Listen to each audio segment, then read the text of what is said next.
Hey guys, welcome back to my channel. Thank you very much for being here. So previously in my tutorial I showed you how I tried my hands on this pattern that I came across, and I really like the result. Also, I've also tried my hands on making this cowl dress, and I really enjoyed making this tutorial because it was quite an eye-opener for me. I'll put the link for all this video in the description box below. So today I'll be showing you how to make this tear sleeves. It's a very beautiful one to elaborate the designs on your sleeve. It's very beautiful. As you can see, the sleeves, all the flare stands out on its own. It doesn't catch itself between the stitches at the seam line, and I'm going to show you how to achieve these beautiful sleeves here. So the first thing to determine now is the length of your sleeves, and also the number of tiers that you want your sleeves to have. Like now we're going to be working on 3 tiers, so each tier is going to have 1 inch seam allowance for joining it. That means if the length of your sleeve is going to be around 21 inches, you're going to add additional 3 inches to it to make up for the cuts and for the tiers that you're going to be joining together after cutting out your sleeve. So that is one thing you have to determine. So after you must have done that, we are going to go over to the next level. The next thing to determine now is the width of your sleeve. Because you're going to be cutting it, and while joining each sleeves it's going to be coming upwards, you're going to need to add additional at least ½ inch seam allowance more to the width of your sleeves. That is the circumference of your arms. Assuming it is 6.5, you're going to be adding ½ inch more to it, so that even if you cut it while joining it and it's coming upwards, the measurements will be balancing instead of reducing. So you do that, and also don't forget to add your seam allowances. So now after you must have marked out your sleeve pattern on your fabric, bearing in mind the additional ½ inch, you're going to determine where the first tier will come from. For me, I'm going to be marking 8 inches from the sleeve cap down for the first tier, and after marking this first tier, I will show you what next to do. Now that we've marked this out, the next thing you're going to do is to determine the length of your flare. For mine, I'm going to be marking 5 inches for the flare, so I'm going to be marking down 4 inches from the first tier mark that I marked from here down. I'm going to measure out 4 inches so that the first sleeve will always cover the second one below. So here I've marked the second one right here. It depends on you to know where you're going to mark yours the next one, but for mine I'm taking it lower because I want to add a little bit of drama to the sleeve. So I'm taking it lower than 5 inches to 6.5 inches, bearing in mind that the last one will be a little bit different from the ones above. So I'm going to mark this down now. I'll go over to the next level. Now that I've marked this already, our indication lines are all ready. So I'm just going to cut out this sleeve pattern like so, and cut out my fabric, and we'll go over to the next level. So now that we have done that already, as you can see in few seconds now, I've cut out my sleeves and I've cut out everything to stand on its own. The next thing I'm going to do is to stitch it up from the seam lines like so. And after I must have done that, it looks like this.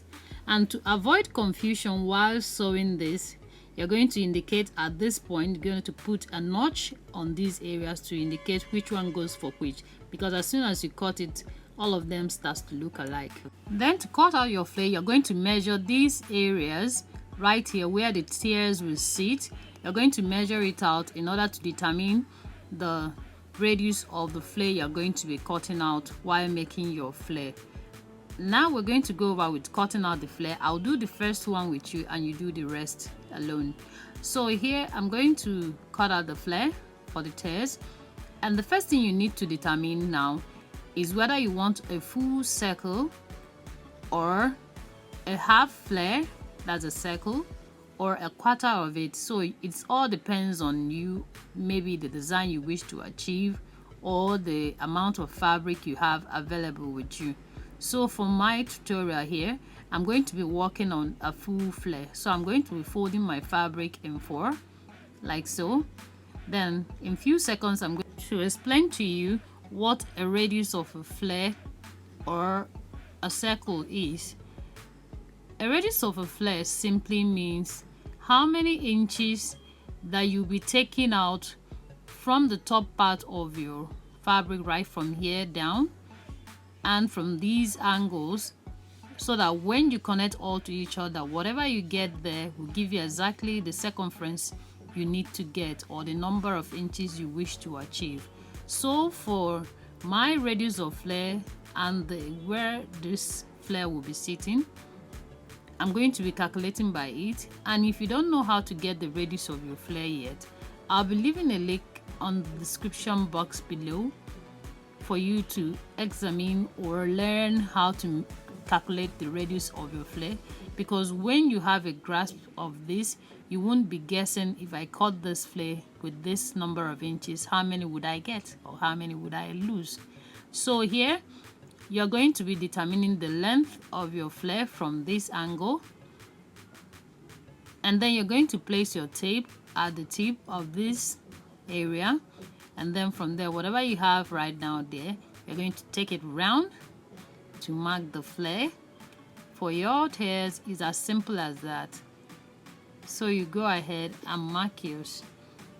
Don't forget to like and subscribe to my channel for more interesting videos. I would like to know your suggestions, or if you know how better to do this, please let me know on the comment section below. And don't forget also to join us on Facebook on Sewing Bee Naija, because I want to learn from you as well. So you're going to cut up these flare for your tears. Now after you must have cut out all your flares, we're going to go over to joining this together. Then you're going to put each flare on each tear where it's supposed to sit, and there you're going to sew it together. Then after stitching this on the first angle, you're going to join it with this one as well.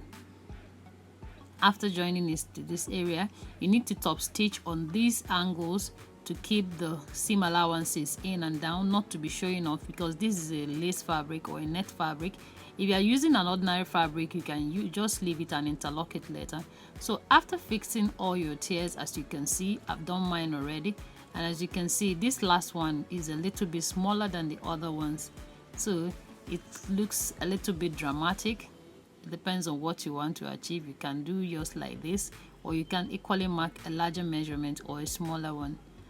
So the next thing I'm going to be doing is to mark out the wristband for my sleeves, and as you can see, this is folded in two, and I'm further going to fold it like this. So the next thing I'm going to do now is to show you how to sew this to have a neat finishing. So when you measure your wristband, make sure you add 1 inch to it at least, so that you'll be freely taking your arms in and out. Except you want to add a button to it, then you can measure exactly your wrist measurement. After sewing this together, you're going to fold this in like so. Then you're going to stitch the tip of it round, then you add it to your sleeve like so. You're just going to add it to the sleeves to match in. So after doing this, your sleeve is ready. Thank you guys for watching. Join us on Facebook. I want to see your own creations as well, so that I can learn from you as well. See you guys in my next tutorial. Bye. Hey, don't go yet, just see how this fits. I want to wear it so you see how it looks. It looks so good. Thank you guys for watching. Bye. Say bye bye. Bye.